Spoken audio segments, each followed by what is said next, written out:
ekitalo n'ekitalo ddala ekyamunaffe okugeza okugayalago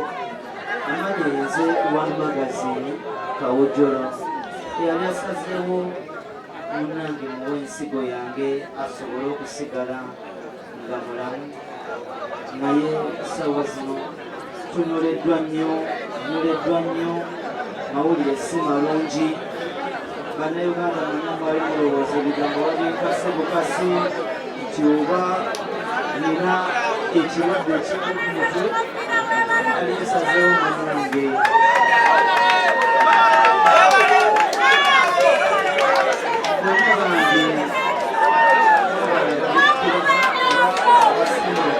nsaba nyimbeemu kubange muyimbi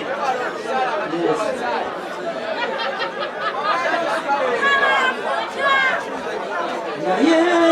lwaki wanimba yalina kuyange bwotyo n'otunda era nga lwaki wanimba limba otyo toleka balebesi naku wanimba yalidala wamatende wekyanga naye lwaki musudiyasudire otyo naye lwaki wanimba yalina kuyange bwotyo n'otunda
mutima gwange tegusobola kweyalira byewoyogeranga yebyakutegula wali mujasi wange mpatira waka pisaamu amaaso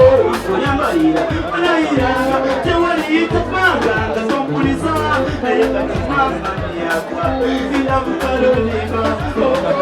mutima wabulanya kunonyeza bibyo kati wabifuna olakandalako mukuwanyuka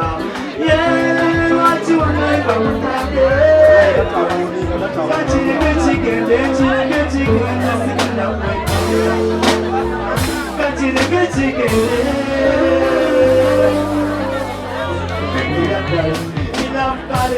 inafkale mutima wakulike nomunase ibawiraba